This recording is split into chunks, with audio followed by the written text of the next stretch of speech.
पाकिस्तान के साबका प्रधानमंत्री इमरान खान गिरफ्तार। तोशाखाना केस च ट्रायल कोर्ट ने सुनाई 3 साल की सजा। इमरान खान 5 साल नहीं लड़ सकणगे कोई भी चोण। इंडिया गठजोड़ चाप दे शामिल होने ते कांग्रेस आगू संदीप दीक्षित दा तंज। बोले जंगल च शेर ते हाथी दे नाल रहिंदे ने गिद्दड़ भी। Delhi miss governance, corrupt governance ते बैड गवर्नेंस दी बनी है केस स्टडी। दिल्ली के मुहल्ला क्लीनिकां नूं लैके बोले कर्नाटका के सेहत मंत्री, कुछ खास नहीं हन मुहल्ला क्लीनिक। ताप आगू दुर्गेश पाठक बोले दिनेश कुंडू राव ने सवेरे की सी तारीफ, बाद कहंदे ने मुहल्ला क्लीनिक ठीक नहीं। कांग्रेस एमपी जसबीर डिंपा वालों विआह समागमां लई नवे कानून की मांग। लोक सभा च फजूल खर्चियां ते रोकथाम बिल कीता पेश। बोले विआहां च 10 तो वध पकवान ते 50 तो वध बराती ना हो। लुधियाना चोई वार्ड बंदी नूं लैके पखी सियासत। साबका मंत्री आशू की धर्मपत्नी का वार्ड किया रिजर्व। कांग्रेस बोली झूठ का सहारा लैके की गई वार्ड बंदी। तो अकाली दल ने भी साधे निशाने। दिल्ली की राइज एवेन्यू कोर्ट च पेश होए जगदीश टाइटलर। कोर्ट ने मंजूर की अगाऊ जमानत। अगली सुनवाई 11 अगस्त को। पीड़ित परिवार ने टाइटलर खिलाफ किया जोरदार प्रदर्शन।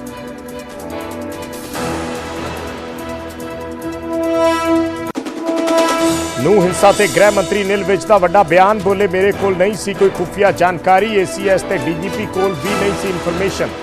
जे सीआईडी इंस्पैक्टर कोल सी इनपुट तां क्यों नहीं की सांझी।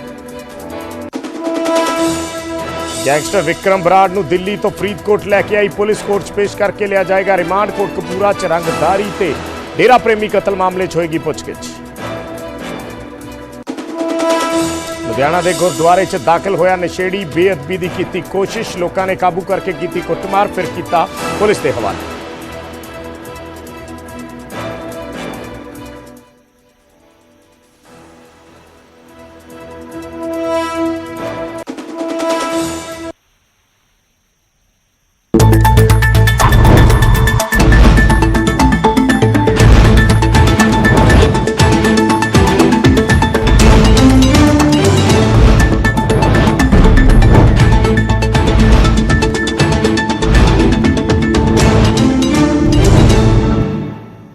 सत श्री अकाल। न्यूज़ 18 पंजाब हरियाणा देख रहे सारे दर्शकों का स्वागत है। मैं हाँ विजयपाल सिंह बराड़। 7 वालियां खबरां लैके दर्शकों के सामने हाजिर हाँ और शुरुआत करते हैं लुधियाना तो एक वड्डी खबर के नाल। लुधियाना दे विच वार्डबंदी नूं लैके सियासत गरमाई हुई है और विरोधियों ने वार्डबंदी ते सवाल चके ने। दरअसल चोणां तो पहला ही कई वड्डे चेहरे वार्डबंदी करके मैदान तो बाहर हो गए ने, जिस दे विच वड्डा नाम साबका कैबिनेट मंत्री भारत भूषण आशू की धर्मपत्नी ममता आशू का है। क्योंकि ममता आशू जिस वार्ड तो चोण लड़ते हैं उस वार्ड को रिजर्व कर दिता गया है। शेड्यूल कास्ट कैटेगरी के लिए उसको रिजर्व कर दिता गया है। और ममता आशू ने हुण सरकार ते सवाल चके ने कि झूठ का सहारा लैके आप दे विधायकों ने वार्डबंदी करवाई है। उन्होंने कहा कि मेरे वार्ड दे विच एससी वोटर ना मात्र ने, पर फिर भी वार्ड को रिजर्व कर दिता गया। उन्होंने कहा कि वार्ड खत्म करने लई जवाहर नगर कैंप ते होर इलाकिਆਂ ਨੂੰ नाल जोड़ दिता गया।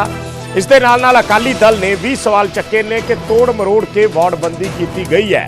अकाली आगू महेशिंदर सिंह गरेवाल ने कहा कि चहेतियां नूं खुश करने लई मनमाने तरीके दे नाल वार्डबंदी कर दी गई। जे भूगोलिक नज़रिए की थां सियासी नज़रिए ते यह वार्डबंदी की नजर आई है। साबका सीनियर डिप्टी मेयर श्याम सुंदर मल्होत्रा दे वार्ड का ज्यादातर हिस्सा बाकी वार्डा च शिफ्ट कर दिता गया।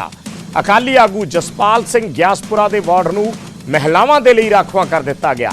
दस दईए कि लुधियाना नगर निगम च 95 वार्ड ने ते नवीं वार्डबंदी के मुताबिक हुण 48 वार्ड महिलावां ते 47 वार्ड पुरुषां दे लई ने, जिन्हां चों 14 वार्ड अनुसूचित जातियां दे लई राखवे ने।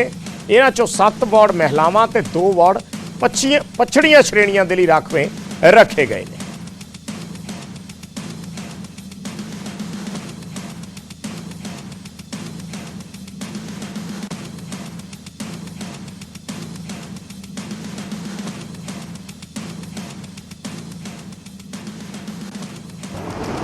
देखो जे आप पिछले सारे वार्डबंदी देखिए तो जी इत्थे दी पॉपूलेशन है वो एससी पॉपूलेशन तो मेजोरिटी दे विच नहीं है।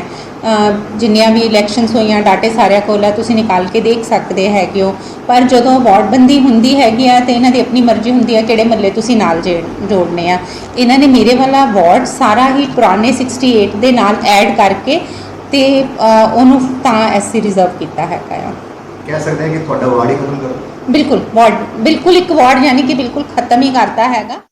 2018 'ਚ ਕੀ ਹੋਇਆ ਸੀ, 2000 ਜਦੋਂ ਵਾਰਡਬੰਦੀ ਉਦੋਂ ਵੀ ਹੋਈ ਸੀ, ਉਦੋਂ ਜਿਹੜੇ ਇੱਥੋਂ ਦੇ ਪੁਰਾਣੇ ਹੁਕਮਰਾਨ ਸੀਗੇ ਉਹਨਾਂ ਨੇ ਭੰਨਤੋੜ ਕਿਸ ਤਰੀਕੇ ਨਾਲ ਕੀਤੀ ਸੀ, ਕਿਸ ਤਰੀਕੇ ਨਾਲ ਬੇਨਿਯਮੀਆਂ ਨਾਲ ਧੱਜੀਆਂ ਉਡਾਈਆਂ ਸੀ।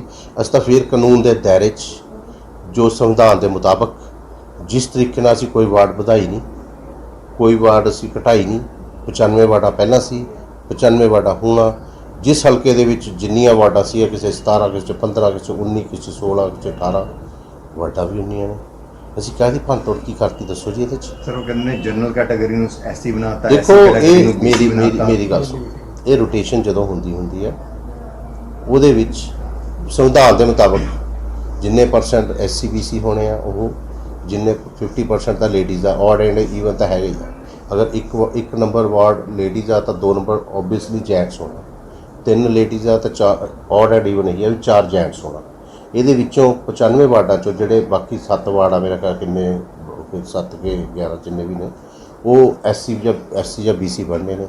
ਉਹ ਸੰਵਿਧਾਨ ਦੇ ਮੁਤਾਬਕ ਅਸੀਂ ਬਣਾਏ ਨੇ। ਪੋਲੀਟੀਕਲ ਕਰੈਕਟਰ ਹੈ ਜਾਂ ਪੋਲੀਟੀਕਲ ਦਾ ਧਰਮ ਹੈ ਜਾਂ ਐਥਿਕਸ ਹੈ, ਉਹ ਇਹ ਹੁੰਦੇ ਆ ਕਿ ਜੇ ਹਲਕੇ ਵਧਣੇ ਹੋਣ ਜਾਂ ਹਲਕੇ ਘਟਣੇ ਹੋਣ ਤਾਂ ਮੌਜੂਦਾ ਹਲਕਿਆਂ ਵਿੱਚ ਭੰਨਤੋੜ ਹੁੰਦੀ ਹੈ, ਕਿਉਂਕਿ ਉਹ ਗਿਣਤੀ ਦੇ ਮੁਤਾਬਕ ਉਹਦੇ ਮੁਤਾਬਕ ਐਡਜਸਟ ਕਰਨੇ ਪੈਂਦੇ ਆ। ਵਾਰਡ ਉਨੇ ਹੀ ਨੇ ਪਰ ਭੰਨਤੋੜ ਇੰਨੀ ਬੁਰੀ ਤਰ੍ਹਾਂ ਕੀਤੀ ਹੈ, ਕਿਸੇ ਦਾ ਹੱਥ, ਕਿਸੇ ਦਾ ਸਿਰ, ਕਿਸੇ ਦਾ ਪੈਰ। ਉਸ ਤਰ੍ਹਾਂ ਕਰਕੇ ਇਹਨਾਂ ਨੇ ਪ੍ਰਭਾਵ ਦਿੱਤਾ ਕਿ ਕੁਝ ਜਿਵੇਂ ਆਪਣੇ ਕੁਝ ਖਾਸ ਹਿੱਤਿਆਂ ਨੂੰ ਚਾਹੁੰਦੇ ਆ ਕਿ ਕਾਰਪੋਰੇਸ਼ਨ 'ਤੇ ਕਬਜ਼ਾ ਕਰੀਏ। ਕਬਜ਼ਾ ਉਹ ਭੁਲੇਖਾ ਉਹਨਾਂ ਦਾ ਸਰਕਾਰ 'ਤੇ ਵੀ ਲੋਕਾਂ ਨੇ ਕਬਜ਼ਾ ਕਰਾਇਆ, ਉਹਨਾਂ ਦੀ ਆਪਣੀ ਕਾਰਵਾਈ ਕਰਕੇ ਨਹੀਂ ਹੋਇਆ ਕੋਈ। ਮੈਂ ਸਮਝਦਾ ਕਿ ਅੱਜ ਵੀ ਉਹਨਾਂ ਨੂੰ ਇਹ ਲਿਸਟ ਵਾਪਸ ਲੈਣੀ ਚਾਹੀਦੀ ਹੈ। ਜਿਹੜੀਆਂ ਪਹਿਲੀਆਂ ਸੀਟਾਂ ਨੇ ਉਹ ਰੱਖ ਕੇ ਚੋਣਾਂ ਕਰਾਉਣੀਆਂ ਚਾਹੀਦੀਆਂ। ਜਦ ਵਾਰਡ ਵਧਣਗੇ ਉਦੋਂ ਭੰਨਤੋੜ ਜਿਹੜੀ ਕਰਨੀ ਆ ਕਰ ਲੈਣ।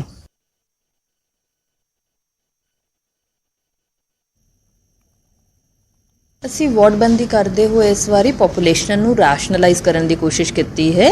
ਜੋ ਡੋਰ ਟੂ ਡੋਰ ਸਰਵੇ ਹੋਇਆ ਸੀ ਉਹਦੇ ਨਾਲ ਆਬਾਦੀ ਦੇ ਜੋ ਆંકੜੇ ਸਾਡੇ ਕੋਲ ਆਏ ਹੈ ਉਹਨਾਂ ਨੂੰ ਧਿਆਨ ਵਿੱਚ ਰੱਖਦੇ ਹੋਏ ਕਈ ਵਾਰਡਾਂ 'ਚ ਆਬਾਦੀ ਜ਼ਿਆਦਾ ਸੀ, ਘੱਟ ਸੀ, ਉਹਨੂੰ ਰੈਸ਼ਨਲਾਈਜ਼ ਕਰਨ ਦੀ ਕੋਸ਼ਿਸ਼ ਕੀਤੀ ਗਈ ਹੈ।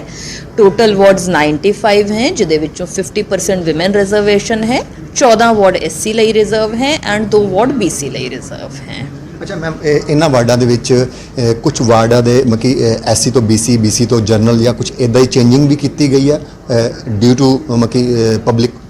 ਇਟ ਇਜ਼ ਪੋਸੀਬਲ ਆਬਾਦੀ ਦੇ ਹਿਸਾਬ ਨਾਲ, ਕਿਉਂਕਿ ਇਹ ਗਾਈਡਲਾਈਨਸ ਜੋ ਹੈ ਆਬਾਦੀ ਦੇ ਹਿਸਾਬ ਨਾਲ ਇਹਨਾਂ ਦੀ ਰਿਜ਼ਰਵੇਸ਼ਨ ਹੁੰਦੀ ਹੈ।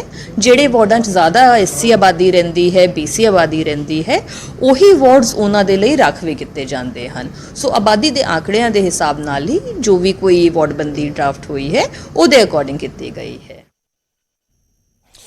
ਤੇ ਖਬਰ ਦਿੱਲੀ ਤੋਂ, ਜਿੱਥੇ ਕਾਂਗਰਸ ਆਗੂ ਸੰਦੀਪ ਦੀਕਸ਼ਿਤ ਨੇ ਇੰਡੀਆ ਗੱਠਜੋੜ ਦਾ ਹਿੱਸਾ ਬਣਨ ਤੇ ਆਮ ਆਦਮੀ ਪਾਰਟੀ ਤੇ ਤੰਜ ਕੱਸਿਆ ਔਰ ਇੰਡੀਆ ਗੱਠਜੋੜ 'ਚ ਸ਼ਾਮਿਲ ਹੋਣ ਤੇ ਸੰਦੀਪ ਦੀਕਸ਼ਿਤ ਬੋਲੇ ਕਿ ਜੰਗਲ ਦੇ ਵਿੱਚ ਸ਼ੇਰ ਤੇ ਹਾਥੀਆਂ ਦੇ ਨਾਲ ਗਿੱਦੜ ਵੀ ਹੁੰਦੇ ਨੇ। ਹਾਲਾਂਕਿ ਉਹਨਾਂ ਕਿਹਾ ਕਿ ਗਿੱਦੜ ਦੇ ਵਿੱਚ ਵੀ ਕੁਝ ਕੁਆਲਿਟੀ ਹੁੰਦੀ ਹੈ। ਇਹ ਗੱਲ ਉਹਨਾਂ ਵੱਲੋਂ ਆਮ ਆਦਮੀ ਪਾਰਟੀ ਦੇ ਸੰਦਰਭ ਦੇ ਵਿੱਚ ਕਹੀ ਗਈ। ਉਹਨਾਂ ਕਿਹਾ ਕਿ ਦਿੱਲੀ ਦਾ ਅੱਜ ਬੁਰਾ ਹਾਲ ਹੈ। Delhi miss governance, corrupt governance ਤੇ ਬੈਡ ਗਵਰਨੈਂਸ ਦੀ ਇੱਕ ਕੇਸ ਸਟੱਡੀ ਬਣ ਚੁੱਕੀ ਹੈ। ਇਹ ਗੱਲ ਕਹੀ ਗਈ ਸੰਦੀਪ ਦੀਕਸ਼ਿਤ ਵੱਲੋਂ ਔਰ ਆਮ ਆਦਮੀ ਪਾਰਟੀ ਦੀ ਦਿੱਲੀ ਸਰਕਾਰ ਤੇ ਖੂਬ ਨਿਸ਼ਾਨੇ ਸਾਧੇ ਗਏ। ਸੋ ਸੰਦੀਪ ਦੀਕਸ਼ਿਤ ਗੱਲਬਾਤ ਕਰ ਰਹੇ ਸੀ ਇੰਡੀਆ ਗੱਠਜੋੜ ਦੇ ਵਿੱਚ ਆਮ ਆਦਮੀ ਪਾਰਟੀ ਦੀ ਸ਼ਮੂਲੀਅਤ ਤੇ, ਕਿਉਂਕਿ ਸੰਦੀਪ ਦੀਕਸ਼ਿਤ ਦਿੱਲੀ ਤੋਂ ਆਉਂਦੇ ਨੇ, ਦਿੱਲੀ ਕਾਂਗਰਸ ਦੇ ਸੀਨੀਅਰ ਆਗੂ ਨੇ।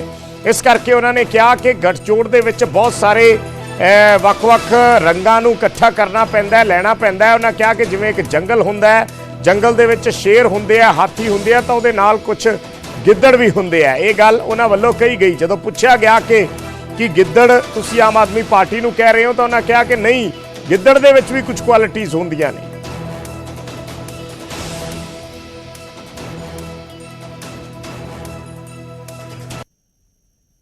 जब कभी बड़ा अलायंस होता है तो उसमें ऐसे सब भी हो जाते हैं। अब ऐसा नहीं है भाई, जंगल में जहाँ शेर रहते हैं, हाथी रहते हैं, वहाँ गीदड़ भी रहते हैं, तो दो चार तो ऐसे ही आते रहते हैं, उसमें क्या बड़ी बात हो गई।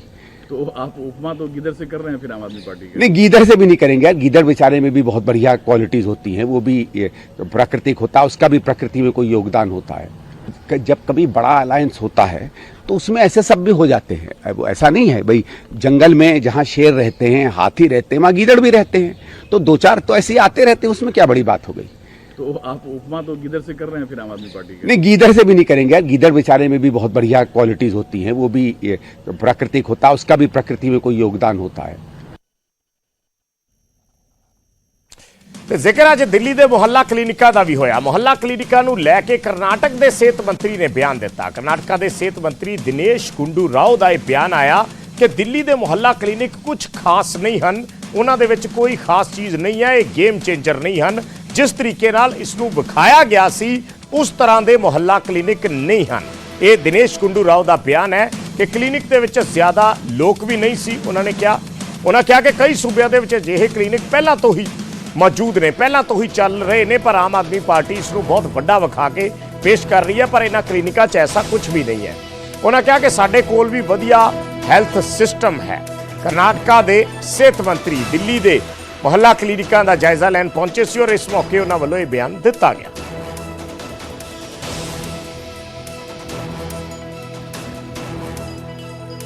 सो कर्नाटका बयान दिता गया दिल्ली दे मुहल्ला क्लिनिक्स बारे कि दिल्ली के मुहल्ला क्लिनिक्स के विच वो कुछ नहीं है जो कुछ दिखाया गया या प्रचारिया गया।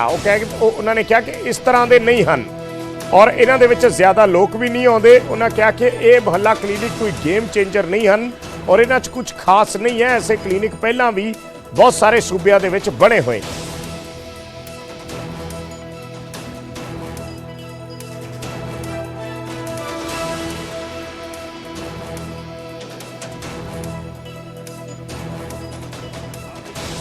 देखने के लिए तो बहुत बड़े बड़े देशों के लोग आए थे। सो अरविंद केजरीवाल जी का जो कॉन्सेप्ट है कि मोहल्ला क्लिनिक बनाए और मोहल्लों में क्लिनिक बना के जो लोग हैं उनको छोटी बीमारियों का इलाज करें, जिससे बहुत बड़ा फायदा देश के लोगों को, स्टेट के लोगों को होता है। संदीप दीक्षित का बयान तो जिस तरह से देखते हो आप, देखिए मैं समझता हूं कांग्रेस वालों को संदीप दीक्षित की जो भी आदमी है उनको ऐसे बयान देने से गुरेज करना चाहिए। अब मैं समझता हूं बहुत अपोजिशन जो है वो इकट्ठी हुई है देश में। अपोजिशन की जो एकता है उसको तोड़ने का यत्न नहीं करना चाहिए। आज देश को बचाने के लिए अपोजिशन पार्टी ने अपने छोटे मोटे जितने भी उनके ग्रीवेंसेस या जितने भी उनके मन मुताब थे वो उनको छोड़ा है और एकता की है। सो मैं समझता हूं इस एकता को कायम रखना चाहिए और देश में बीजेपी का सफाया करना चाहिए। ये तो कांग्रेस पार्टी ने देखना है, पर लेकिन उनके जो ये छोटे नेता देते हैं, पर लेकिन जो उनकी नेशनल लेवल की लीडरशिप है, जितनी भी पार्टियां इंडिया अलायंस में इकट्ठी हुई हैं, वो सब एक प्लेटफॉर्म पे इकट्ठी हैं और एकजुट होके बीजेपी को मुंह तोड़ जवाब देते हैं। इवन इंडिया की बड़ी सारी स्टेट्स के हेल्थ मिनिस्टर आए, उन्होंने इसको अप्रिशिएट किया। अब हैरानी इस चीज़ की होती है कि पहले तो ये तारीफ़ कर रहे थे कि बहुत शानदार है, बहुत सारे लोग यहाँ पर हर दिन इलाज ले रहे हैं, बहुत वर्ल्ड क्लास यहाँ पर फैसिलिटीज़ हैं, जो कि है भी। और उसके बाद एक फ़ोन आता है, हैरानी वाली बात ये है, और वो ये वहाँ से कहकर चले जाते हैं जी मेरी कोई ज़रूरी मीटिंग है। उसके बाद ये मोहल्ला क्लिनिक को क्रिटिसाइज़ करना शुरू कर देते हैं और कहते नहीं जी ये तो कोई गेम चेंजर नहीं, हमारे कर्नाटका में एक नम्मा क्लिनिक है वो भी इससे बेहतर चलते हैं, ऐसे चलते हैं। तो हमने जो हमारी कर्नाटका की टीम है उनको इंस्पेक्शन करने भेजा। माननीय स्वास्थ्य मंत्री साहब की विधानसभा गांधीनगर, वहाँ पर 94 नंबर वार्ड है, तो वहाँ मोहल्ला क्लिनिक जब हमारी टीम देखने गई तो वहाँ प्राइमरी हेल्थ सेंटर और नम्मा क्लिनिक दोनों बोर्ड लगे हुए हैं। लोगों का कहना है कि प्राइमरी हेल्थ सेंटर काफ़ी साल पहले बंद हो चुका है और नम्मा क्लिनिक में सिर्फ बुखार जैसी कोई बीमारी का पेशेंट चला जाए तो वहाँ डोलो की गोली देके भेज देते हैं। इसको इन मोहल्ला क्लिनिक से कंपेयर करना, जहाँ 400 से ज़्यादा टेस्ट ऑन द स्पॉट होते हैं, कुछ बड़े टेस्ट जो वहाँ पर नहीं हो पाते उसके लिए इमीडिएटली प्राइवेट लैब्स में भेजा जाता है और वहाँ फ्री होते हैं, जिसकी तारीफ़ मोहल्ला क्लिनिक की सारी दुनिया कर रही हो, जहाँ से हर साल करोड़ों लोग, दिल्ली के अंदर ही की बात कर रहा हूँ, लाभ ले रहे हो। और एक फ़ोन कॉल पे आप स्टेटमेंट चेंज कर दें तो आजकल तो मीडिया आपकी पहले वाली बाइट और आपकी दूसरी वाली बाइट सब चला देते हैं और सारा सच का सच और झूठ का झूठ सामने आ जाता है। मैं तो इनको चैलेंज करता हूँ कि आप नमक क्लिनिक भी देख लीजिए और दिल्ली का मोहल्ला क्लिनिक भी फिर से देख लीजिए। फ़र्क लोग जानते हैं, लोगों ने मोला क्लिनिक भी देख रखा है और आपका नम्मा क्लिनिक भी देख रखा है। सर ये एक और बयान सामने आया कांग्रेस के संदीप दीक्षित का, उन्होंने आम आदमी पार्टी को पहले गीदड़ से कंपेयर किया, फिर ये कहा कि गीदड़ में भी ज़्यादा क्वालिटीज़ होती हैं। हाँ, मेरे को लगता है कि हम सब सुनते थे 60 साल की उम्र के आसपास बंदा सठिया जाता है, हालांकि सब पे लागू नहीं होता। मैंने बड़ी बड़ी उम्र वाले बहुत समझदार लोग भी देखे हैं, पर इन पे लागू हो रहा है। ये तो आजकल अपनी पार्टी की नहीं सुन रहे, और इनका दर्द मेरे को लगता है काफ़ी हद तक जायज़ है। इनकी माताजी स्वर्गीय शीला दीक्षित जी, उन्होंने 15 साल तक दिल्ली पे राज किया। उसके बाद उनके जब आखिरी टेन्योर के बाद जब चुनाव हुए, मोहल्ला क्लिनिक के बारे में सबको जानकारी है पहले से भी, लेकिन मैं खुद देखना चाहता था और इधर कैसे चल रहा है, क्योंकि बहुत साल हो गया ना इधर आके। शुरू होके मेरे ख्याल से 5-6 साल हो गया है, 6 ईयर्स। तो इसीलिए मॉडल कैसा चल रहा है और इसमें क्या और क्या कुछ इम्प्रूव कर सकते हैं, नहीं कर सकते। और कर्नाटक में भी हमारा ऐसे एक नम्मा क्लिनिक, हम उधर नम्मा क्लिनिक बोलते हैं, थोड़ा ऐसे ही मॉडल में अभी शुरू किया है। तो इधर का मॉडल देखकर उधर कुछ हम चेंज कर सकते हैं, क्या कर सकते हैं, इसीलिए वो देखने के लिए आया है ना। उतना जो बोल रहे थे उतना खास तो कुछ नहीं है उधर, तो ठीक है, ऐसा हमारे स्टेट में भी है। और उतना भीड़ भी नहीं था, उतने लोग भी नहीं थे, और it's not a game changer. It is I am not saying it is bad, but it's not like the way it is made out to B.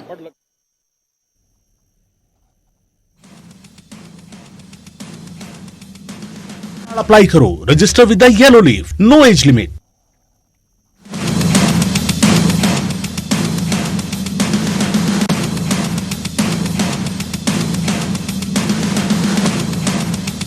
इस न्यूज़ हेडलाइंस के प्रायोजक कनेडा ਦਾ ਵਰਕ ਵੀਜ਼ਾ ਪ੍ਰੀ ਅਪਰੂਵਡ ਲਿਮੀਆ ਦੇ ਨਾਲ apply ਕਰੋ, register with the yellow leaf, no age limit.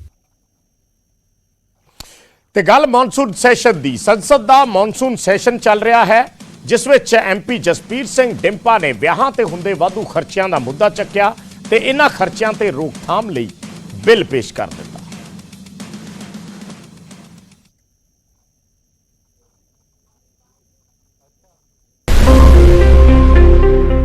ਵਿਆਹ ਸ਼ਾਦੀਆਂ ਤੇ ਲੋਕ ਵੱਧ ਤੋਂ ਵੱਧ ਖਰਚਾ ਕਰਦੇ ਨੇ ਤੇ ਵੱਡੀ ਗਿਣਤੀ 'ਚ ਰਿਸ਼ਤੇਦਾਰਾਂ ਤੇ ਦੋਸਤਾਂ ਮਿੱਤਰਾਂ ਨੂੰ ਬੁਲਾਉਂਦੇ ਨੇ। ਲਗਾਤਾਰ ਹੁੰਦੇ ਜਾ ਰਹੇ ਇਸ ਫਜ਼ੂਲ ਖਰਚੇ ਨੂੰ ਲੈ ਕੇ ਖਡੂਰ ਸਾਹਿਬ ਤੋਂ ਮੈਂਬਰ ਪਾਰਲੀਮੈਂਟ ਜਸਪੀਰ ਸਿੰਘ ਡਿੰਪਾ ਨੇ ਚਿੰਤਾ ਜ਼ਾਹਿਰ ਕੀਤੀ ਹੈ ਤੇ ਲੋਕ ਸਭਾ 'ਚ ਇਸ ਫਜ਼ੂਲ ਖਰਚੇ ਦੀ ਰੋਕਥਾਮ ਲਈ ਬਿੱਲ ਪੇਸ਼ ਕਰ ਦਿੱਤਾ ਗਿਆ ਹੈ। ਆਪਣੇ ਇਸ ਬਿੱਲ ਦੇ ਵਿੱਚ ਉਹਨਾਂ ਮੰਗ ਕੀਤੀ ਹੈ ਬਾਰਾਤ ਦੇ ਵਿੱਚ ਵੱਧ ਤੋਂ ਵੱਧ 50 ਲੋਕ ਹੀ ਸ਼ਾਮਿਲ ਹੋਣੇ ਚਾਹੀਦੇ ਨੇ। ਕਿਸੇ ਸਮਾਗਮ 'ਚ 10 ਤੋਂ ਵੱਧ ਪਕਵਾਨ ਨਾ ਬਣਨ, 2500 ਰੁਪਏ ਤੋਂ ਵੱਧ ਸ਼ਗਨ ਨਾ ਦਿੱਤਾ ਜਾਵੇ ਤੇ ਨਾ ਹੀ ਤੋਹਫੇ। ਅਜਿਹਾ ਹੋਣ ਦੇ ਨਾਲ ਆਮ ਜਨਤਾ ਤੇ ਵਾਧੂ ਖਰਚੇ ਦਾ ਬੋਝ ਘਟੇਗਾ। ਇਹ ਬਿੱਲ ਲਿੰਗ ਅਨੁਪਾਤ ਨੂੰ ਸੁਧਾਰਨ ਦੇ ਵਿੱਚ ਮਦਦਗਾਰ ਸਾਬਤ ਹੋਏਗਾ। ਇਸ ਦੇ ਨਾਲ ਭਰੂਣ ਹੱਤਿਆ ਦੀਆਂ ਘਟਨਾਵਾਂ ਤੇ ਵੀ ਰੋਕ ਲੱਗੇਗੀ। is to move for leave to introduce a bill to prevent wasteful expenditure on special occasions such as weddings and festivals with the view to bring positive changes in lives of the underprivileged and the destitute and for better connected therewith। प्रश्न है कि विधेयक को प्रस्तावित करने की अनुमति प्रदान की जाए। जो सदस्य इसके पक्ष में वो हाँ कहें, जो सदस्य इसके विरोध में वो ना कहें। मेरे विचार में निर्णय हाँ वालों के पक्ष में हुआ, हाँ वालों के पक्ष में हुआ। माननीय सदस्य विधेयक को प्रस्तावित करें। जी sir, I introduce prevention of wasteful expenditure on bill कह special दीजिए, occasions bill वो तो आप बोल ही चुके 2020। जी ਇਹ ਬਿੱਲ ਪਾਸ ਹੋ ਕੇ ਕਦੋਂ ਕਾਨੂੰਨ ਦਾ ਰੂਪ ਲਵੇਗਾ ਇਹ ਤਾਂ ਆਉਣ ਵਾਲਾ ਸਮਾਂ ਹੀ ਦੱਸੇਗਾ, ਪਰ ਵਿਆਹ ਸ਼ਾਦੀਆਂ ਤੇ ਹੋ ਰਹੇ ਵਾਧੂ ਦੇ ਖਰਚਿਆਂ ਨੂੰ ਰੋਕਣ ਦੀ ਅਸਲ ਦੇ ਵਿੱਚ ਲੋੜ ਹੈ। ਡੈਸਕ ਤੋਂ ਬਿਊਰੋ ਰਿਪੋਰਟ, ਨਿਊਜ਼ 18 ਪੰਜਾਬ।